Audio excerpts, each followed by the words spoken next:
لله نحمده ونستعينه ونستغفره ونعوذ بالله من شرور أنفسنا ومن سيئات أعمالنا من يهده الله فلا مضل له ومن يضلل فلا هادي له أشهد أن لا إله إلا الله وحده لا شريك له وأشهد أن محمدا عبده ورسوله أما بعد فإن خير الحديث كتاب الله وخير الهدي هدي محمد صلى الله عليه وسلم وشر الأمور محدثاتها وكل محدثة بدعة وكل بدعة ضلالة وكل ضلالة في النار.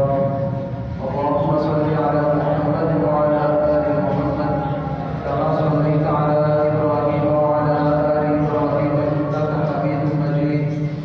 اللهم بارك على محمد وعلى آل محمد كما باركت على إبراهيم وعلى آل إبراهيم إنك حميد مجيد. رب اشرح لي صدري ويسر لي أمري واحلل عقدة من لساني يفقهوا قولي. رب زدني علما رب زدني علما رب زدني علما. وأعوذ بالله السميع العليم من الشيطان الرجيم. بسم الله الرحمن الرحيم. يا أيها الذين آمنوا كتب عليكم الصيام كما كتب على الذين من قبلكم لعلكم تتقون أياما معدودات فمن كان منكم مريضا أو على سفر فعدة من أيام أخر وعلى الذين يطيقونه فدية طعام مسكين فمن تطوع خيرا فهو خير له وأن تصوموا خير لكم إن كنتم تعلمون. شهر رمضان الذي أنزل فيه القرآن هدى للناس وبينات من الهدى والفرقان فمن شهد منكم الشهر فليصم. قال النبي صلى الله عليه وسلم من صام رمضان إيمانا واحتسابا غفر له ما تقدم من ذنبه.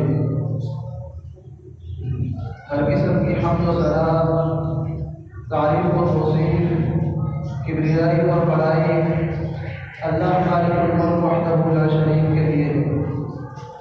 درود و سلام امام الانبیاء اشرف الانبیاء خاتم النبیین جناب محمد رسول اللہ صلی اللہ علیہ وآلہ وسلم.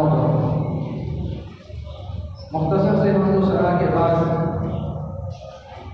رمضان المبارک کے روزے کی فرضیت اور رمضان مبارک کے مہینے سے کیسے فائدہ اٹھایا جا سکتا ہے آج اس عنوان پر انشاءاللہ چند گزارشات پیش کروں گا.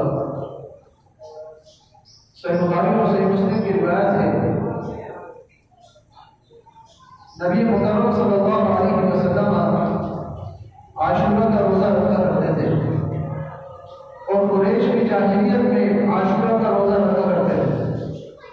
پھر جب نبی محترم صلی اللہ علیہ وسلم مدینہ تشریف لائے تو آپ علیہ السلام نے مدینہ میں بھی عاشورہ کا روزہ رکھا اور عاشورہ کے روزہ رکھنے کا حکم دیا. فلما فرض رمضان، پھر جب رمضان کے روزے فرض کر دیے گئے تو آپ علیہ السلام نے فرمایا اب جو چاہے وہ عاشورہ کا روزہ رکھے اور جو چاہے نہ رکھے. ابتداء اسلام میں عاشورہ کا روزہ وہ فرض تھا، لیکن جب رمضان کے روزے فرض کر دیے گئے تو آپ علیہ السلام نے اختیار دے دیا کہ جو چاہے وہ رکھے اور جو چاہے نہ رکھے. عاشورہ کے روزے کی اپنی ایک فضیلت ہے. اسی طرح اللہ سبحانہ و تعالی نے قرآن مجید فرقان حمید میں فرمایا کہ فمن شہد منکم الشہر فلیصم، بس جو تم میں سے اس مہینے حاضر ہو بس چاہیے کہ وہ ضرور روزے رکھے. یعنی جو اس ماہ کا چاند طلوع ہونے کے بعد وہ گھر میں موجود ہے تو وہ ضرور اس مہینے کے روزے رکھے. تو یہ آیت رمضان المبارک کے روزے کی فرضیت پر ہے. اسی طرح نبی اکرم صلی اللہ علیہ وسلم کا فرمان کہ بنی الاسلام علی خمس، کہ اسلام کی بنیاد 5 چیزوں پر رکھی گئی ہے. اس میں سے ایک وصوم رمضان، رمضان کے روزے بھی. اب سب سے پہلے یہ بات سمجھنے کی ضرورت ہے کہ کیا یہ رمضان کے روزے اس امت پر ہی فرض کیے گئے ہیں کہ اس سے پہلے بھی امتوں پر یہ روزے فرض کیے گئے تھے؟ اللہ سبحانہ و تعالیٰ نے قرآن مجید قرآن حمید میں واضح فرما دیا کہ یا ایھا الذین آمنوا کتب علیکم الصیام، اے ایمان والو تم پر روزے فرض کر دیے گئے. اب ایک انسان کے ذہن میں یہ سوال آ سکتا تھا کہ کیا یہ روزے اس امت پر ہی فرض کیے گئے ہیں کہ سابقہ امتوں پر بھی فرض کیے گئے تھے؟ تو اللہ سبحانہ و تعالیٰ نے فرمایا کما کتب علی الذین من قبلکم، کہ جیسے فرض کیے گئے ان لوگوں پر جو تم سے پہلے تھے. اب ایک اور سوال انسان کے ذہن میں آتا ہے کہ آخر ان روزوں کا مقصد کیا ہے کہ جو ہم پر فرض کیے گئے اور ہم سے پہلے امتوں پر بھی فرض کیے گئے، ان روزوں کا مقصد کیا ہے؟ ان روزوں کے رکھنے سے حاصل حصول کیا ہے؟ اللہ سبحانہ و تعالیٰ نے فرمایا کہ لعلکم تتقون، تاکہ تم بچ جاؤ، تاکہ تم تقوی اختیار کرو، تاکہ تم اللہ کا ڈر اختیار کرو. تقوی اللہ سبحانہ و تعالیٰ نے متقین کی صفات کو قرآن مجید میں بیان فرمائی. کیا صفات ہے؟ اللہ سے ڈرنے والوں کی کیا صفات ہے؟ فرمایا کہ الذین یؤمنون بالغیب، وہ لوگ جو بن دیکھے پر ایمان لاتے ہیں، جو غیب پر ایمان لاتے ہیں. یعنی ہم نے اللہ سبحانہ و تعالیٰ کو نہیں دیکھا لیکن ہم اللہ سبحانہ و تعالیٰ پر ایمان لاتے ہیں. ہم نے فرشتوں کو نہیں دیکھا لیکن ہم فرشتوں پر ایمان لاتے ہیں. ہم نے رسولوں کو نہیں دیکھا لیکن رسولوں پر ہم ایمان لاتے ہیں. ہم نے سابقہ کتابیں بھی نہیں دیکھی، ہم نے تورات، زبور، انجیل نہیں دیکھے، صحف ابراہیم اور موسیٰ، ابراہیم اور موسیٰ علیہ السلام کے صحیفے بھی نہیں دیکھے لیکن ان پر کیا ہے؟ ایمان لاتے ہیں. جنت و جہنم بھی نہیں دیکھے لیکن ان پر ایمان لاتے ہیں. اسی طرح تقدیر اور آخرت پر ایمان لاتے ہیں. قیامت ہمیں نہیں پتا، ہم نے نہیں دیکھا لیکن ہم کیا ہے؟ اس پر ایمان لاتے ہیں. تو اللہ سبحانہ و تعالیٰ نے یہ متقین کی صفات بیان کی، تقوی اختیار کرنے والے، اللہ سے ڈرنے والوں کی صفات بیان کی. الذین یؤمنون بالغیب، وہ لوگ جو بن دیکھے غیب پر ایمان لاتے ہیں. پھر فرمایا وَيُقِيمُونَ الصَّلَاةَ، اور نماز قائم کرتے ہیں. اب یہ نہیں فرمایا وَيُصَلُّونَ الصَّلَاةَ، نماز پڑھتے ایسے نہیں فرمایا. فرمایا کہ وَيُقِيمُونَ الصَّلَاةَ، اور وہ نماز قائم کرتے ہیں. اور اسی طرح وَمِمَّا رَزَقْنَاهُمْ يُنْفِقُونَ، تیسری صفت یہ بیان کی، اور جو ہم نے انہیں رزق دیا ہے اس میں سے وہ خرچ کرتے ہیں. يُنْفِقُونَ، وہ خرچ کرتے ہیں. خرچ کرنے کی اپنی ایک فضیلت ہے. رب العالمین نے سورۃ البقرہ میں فرمایا یمحق اللہ الربا ویربی الصدقات، اللہ سبحانہ و تعالیٰ سود کو مٹاتا ہے اور صدقات کو بڑھاتا ہے. انسان اللہ کی راہ میں خرچ کرتا ہے تو اللہ اس کو دگنا عطا کرتا ہے. اس کی اپنی ایک فضیلت ہے.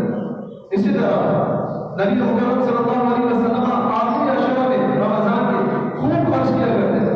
تو خرچ کرنے کی اپنی ایک فضیلت ہے. یہ متقین کی تیسری صفت ہے کہ جو اللہ نے انہیں دیا، اللہ نے جو انہیں عطا کیا، وہ اس میں سے خرچ کرتے ہیں. اسی طرح فرمایا کہ والذین یؤمنون بما انزل الیک، اور یہ وہ لوگ ہیں جو ایمان لاتے ہیں اس پر جو آپ کی طرف نازل کیے گئے. نبی مکرم صلی اللہ علیہ وسلم کی طرف کیا چیز نازل کی گئی؟ آپ علیہ السلام کی طرف قرآن نازل کیا گیا، حدیث نازل کی. آج اس دور میں ایسے بہت سے لوگ ہیں جو قرآن کے منکر ہیں. اگر قرآن کے ماننے والے ہیں تو حدیث کے منکر ہیں، حدیث کا انکار کرنے والے ہیں. وہ قرآن کو کافی سمجھتے تھے جبکہ اللہ سبحانہ و تعالیٰ کی طرف سے یہ دونوں نازل شدہ ہے. یہ دونوں اللہ کی طرف سے نازل شدہ ہے. آپ علیہ السلام کی طرف اتقوا ما انزل الیکم من ربکم، تم پیروی کرو اس چیز کی طرف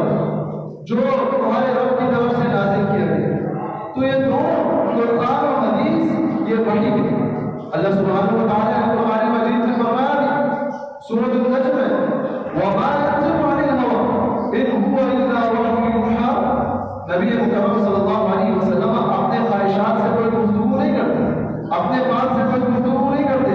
اللہ فرماتا ہے نبی مکرم صلی اللہ علیہ وسلم وہی کچھ بیان کرتے ہیں جو ان کی طرف وحی کی جاتی ہے۔ تو یہ قرآن اور حدیث دونوں اللہ کی طرف سے، قرآن اور حدیث میں ایک فرق ہے۔ قرآن نماز میں اس کی تلاوت کی جاتی ہے، لیکن حدیث کی نماز میں تلاوت نہیں کی جاتی، کیونکہ قرآن کلام اللہ ہے، یہ اللہ کا کلام ہے، اور حدیث اس کا معنی اللہ کی طرف سے ہے، لیکن فرمان نبی مکرم صلی اللہ علیہ وسلم کی، لیکن یہ دونوں ہے اللہ کی طرف سے نازل شدہ۔ تو فرمایا کہ یہ وہ لوگ ہیں جو آپ کی طرف نازل کیا گیا اس پر وہ ایمان لاتے ہیں، وما انزل من قبلک، اور جو آپ سے پہلے نازل کیا گیا یہ لوگ اس پر بھی ایمان لاتے ہیں۔ آپ سے پہلے صحف ابراہیم و موسیٰ اور ابراہیم علیہ السلام کے صحیفے، داؤد علیہ السلام کی کتاب جو ان کی طرف نازل کی گئی، زبور، تورات، انجیل پر یہ ایمان لاتے ہیں۔ اللہ سبحانہ و تعالیٰ نے فرمایا کہ وَبِالْآخِرَةِ هُمْ يُوقِنُونَ، اور یہ لوگ آخرت پر بھی یقین رکھتے ہیں۔ پھر آپ علیہ السلام نے فرمایا اللہ سبحانہ و تعالیٰ نے فرمایا أُولَٰئِكَ عَلَىٰ هُدًى مِّن رَّبِّهِمْ وَأُولَٰئِكَ هُمُ الْمُفْلِحُونَ، یہی وہ لوگ ہیں کہ جن کی جو ہدایت پر ہے اپنے رب کی طرف سے، اور یہی وہ لوگ ہیں جو فلاح پانے گے۔ تو یہ متقین کی چند ایک صفات اللہ سبحانہ و تعالیٰ نے سورۃ البقرہ کی ابتدا میں ہی بیان فرمایا۔ تو اللہ سبحانہ و تعالیٰ نے فرمایا لعلکم تتقون، تاکہ تم تقوی اختیار کرو، اللہ سے ڈرنے والے بن جاؤ تاکہ تم بچ جاؤ۔ تو یہ رمضان مبارک کے روزے کی جو ہے یہ فائدہ ہے۔ اسی طرح آج رمضان مبارک سے ہم کیسے فائدہ اٹھایا جا سکتا ہے، اس کے کچھ عملی طریقے بھی بتائے گئے۔ سب سے پہلے یہ سمجھنا چاہیے کہ رمضان مبارک اصل میں یہ ایک روحانی ٹریننگ کیمپ ہے۔ اگر انسان چاہے تو اس سے پوری زندگی بدلنے والا فائدہ بھی اٹھا سکتا ہے۔ اس کے لیے سب سے پہلے نیت کی درستگی، انسان اپنے نیت کو درست کرے کہ وہ کس مقصد کے لیے روزہ رکھ رہا ہے۔ اگر وہ رمضان کے روزے رکھ رہا ہے تو وہ کس مقصد کے لیے رکھ رہا ہے؟ آیا وہ اس ڈر سے رکھ رہا ہے کہ لوگ اس کو تانے دیں گے، اس کو برا بھلا کہیں گے کہ بھائی تم تو روزہ بھی نہیں رکھتے، اس ڈر سے جو ہے وہ روزہ رکھ رہا ہے، یا اللہ کی رضا مقصود ہے، اللہ کا تقوی مقصود ہے، اپنی اصلاح مقصود ہے، اس لیے روزہ رکھ رہا ہے؟ تو سب سے پہلے نیت کی درستگی ضروری ہے۔ نبی مکرم صلی اللہ علیہ وسلم کا فرمان سے بخاری کی روایت ہے کہ انما الاعمال بالنیات، اعمال کا دار و مدار نیتوں پر۔ اگر انسان روزہ رکھ رہا ہے تو سب سے پہلے اس کا نیت درست ہونا چاہیے۔ اگر وہ نماز پڑھ رہا ہے تو سب سے پہلے اس کی نیت درست ہونی چاہیے۔ اگر وہ زکوٰۃ ادا کر رہا ہے تو سب سے پہلے اس کی نیت درست ہونی چاہیے۔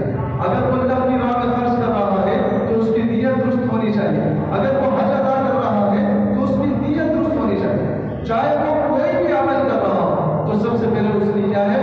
نیت درست ہونی چاہیے، کیونکہ اعمال کا دار و مدار ہی نیت ہوگا۔ اسی طرح نبی مکرم صلی اللہ علیہ وسلم نے فرمایا کہ دوسری بات یہ ہے کہ قرآن سے تعلق جو ہے مضبوط ہونا چاہیے۔ ہم رمضان المبارک سے فائدہ کیسے اٹھا سکتے ہیں، اس میں دوسری بات یہ ہے کہ قرآن مجید سے مضبوط تعلق۔ اللہ سبحانہ و تعالیٰ نے سورۃ القمر میں فرمایا کہ وَلَقَدْ يَسَّرْنَا الْقُرْآنَ لِلذِّكْرِ فَهَلْ مِن مُدَّكِرٍ، اور ہم نے اس قرآن کو آسان بنایا ہے تو کوئی ایسا ہے جو اس سے نصیحت حاصل کرنے والا ہے؟ فَهَلْ مِن مُدَّكِرٍ، بس کیا کوئی ہے جو نصیحت حاصل کرے؟ اللہ سبحانہ و تعالیٰ نے قرآن کو آسان بنایا۔ تو رمضان مبارک ہر مسلمان اپنی یہ ترتیب دے، اپنے دن اور رات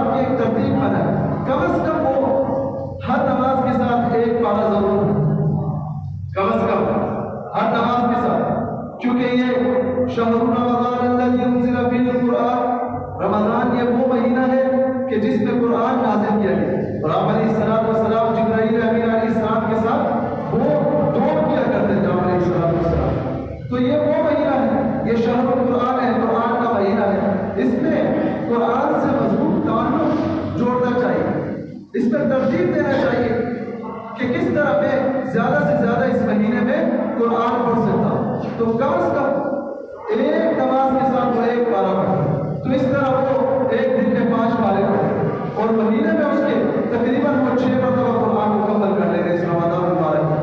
اگر وہ اس طرح ترتیب، اگر ایک پارہ نہیں پڑھ سکتا تو کم از کم وہ چند رکوع ضرور پڑھے، تاکہ وہ کم از کم اگر 6 مرتبہ نہیں تو 1 مرتبہ ضرور جو ہے وہ قرآن مجید کو مکمل کرے. اور اس کے علاوہ قرآن کو سمجھ کر ترجمے کے ساتھ پڑھنے کی وہ اپنی ترتیب بنائے اس رمضان مبارک کے مہینے میں.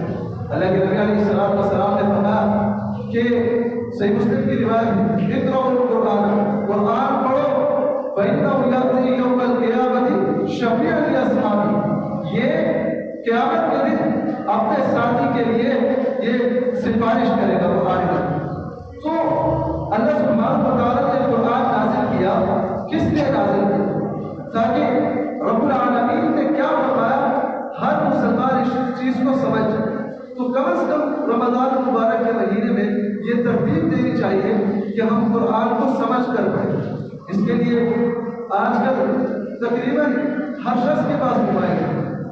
ایک اپلیکیشن میں بتا دیتا ہوں، آسان ترجمہ انتہائی.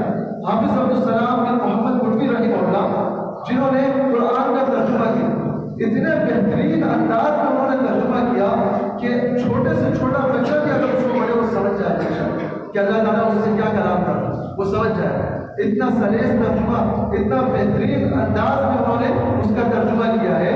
اس کا ترجمہ ضرور اپنے موبائل میں جو ہے وہ ڈاؤن لوڈ کریں، وگرنہ کسی بھی جو ہے دینی کتاب جہاں پر دینی کتابیں بیچی جاتی ہیں وہاں پر جا کے وہ ضرور خریدیں اور اس کا اہتمام کریں اس رمضان مبارک میں، اور پورا قرآن کوشش کریں ترجمے کے ساتھ. اللہ سبحانہ و تعالیٰ نے فرمایا کہ شہر رمضان الذی انزل فیہ القرآن، یہ مہینہ رمضان کا مہینہ جس میں کیا ہے قرآن نازل کیا گیا. یہ قرآن فرمایا کہ لا ریب فیہ، اس میں کوئی شک نہیں. سورۃ البقرہ کی اختتام میں اللہ سبحانہ و تعالیٰ نے فرمایا لا ریب فیہ، اس میں کوئی شک نہیں. ھدی للمتقین، اور یہ کیا ہے ہدایت للمتقین کے لیے. اور فرمایا ھدی للناس، یہ پوری انسانیت کے لیے ہدایت ہے قرآن. لیکن کوئی کوشش کرے اس کو پڑھنے کی تو رمضان میں اس قرآن سے تعلق مضبوط بنانا چاہیے، زیادہ سے زیادہ اس کو پڑھنا چاہیے اور ترجمے کے ساتھ پڑھنا چاہیے، سمجھ کر پڑھنا چاہیے کہ اس کا رب اس سے کیا کہنا چاہتا ہے، اس سے کیا کلام کرنا چاہتا ہے، اس کو پیغام کیا ہے اس کے رب کی طرف سے. تو وہ ترجمے کے ساتھ پڑھنے کے بعد ہی اس کو پتہ چلے. اور ترجمے سے پڑھنے کے بعد اگر انسان امام کے پیچھے ہو نماز میں تو وہ قرآن کو آسانی سے سمجھ سکتا ہے کہ امام جو تلاوت کر رہا ہے تو رب العالمین کا فرمان کیا ہے وہ اس کو بآسانی سمجھ سکتا ہے. اس کے بعد یہ قرآن ایسا قرآن کہ جو حق اور باطل کے درمیان فرق کرنے والا ہے. اللہ سبحانہ و تعالیٰ نے سورۃ الفرقان میں فرمایا تبارک الذی نزل الفرقان علی عبدہ، بابرکت ہے وہ ذات کہ جس نے اپنے بندے پر یہ فرقان نازل کیا. فرقان کا معنی حق اور باطل کے درمیان فرق کرنے والا. تو یہ قرآن حق اور باطل کے درمیان فرق کرنے والا ہے اور یہ دل کی بیماریوں کا علاج ہے اور اہل ایمان کے لیے رحمت ہے. اللہ سبحانہ و تعالیٰ نے سورۃ الاسراء میں فرمایا وَنُنَزِّلُ مِنَ الْقُرْآنِ مَا هُوَ شِفَاءٌ وَرَحْمَةٌ لِّلْمُؤْمِنِينَ، اور ہم نے قرآن نازل کیا جو شفا اور رحمت ہے مومنوں کے. تو یہ دل کی بیماریوں کے لیے علاج ہے. الذین آمنوا وتطمئن قلوبهم بذکر اللہ، وہ لوگ جو ایمان لائے اور ان کے دل مطمئن اللہ کے ذکر پر. تو یہ اللہ کا ذکر ہے. اِنَّا نَحْنُ نَزَّلْنَا الذِّکْرَ وَإِنَّا لَهُ لَحَافِظُونَ. اللہ سبحانہ و تعالیٰ نے سورۃ الحجر میں فرمایا کہ ہم نے ذکر کو نازل کیا. ذکر سے مراد قرآن مجید ہے اور ہم ہی اس کی حفاظت کرنے والے ہیں. تو یہ دل کی بیماریوں کا علاج ہے. اسی طرح تیسرا کام جو رمضان مبارک میں ہمیں کرنا چاہیے اپنے روزے کی حفاظت. انسان رمضان کے اندر جو اس نے رمضان سے پہلے جو اس کی عادت بنی ہوئی ہے، جس طرح کی وہ فضول گفتگو کرتا ہے، جس طرح کی وہ جھوٹ بولتا ہے، جس طرح وہ غیبت کرتا ہے، یہ مہینہ ہے کہ جس کے اندر ہم اپنی تربیت کر سکتے ہیں، اپنی اصلاح کر سکتے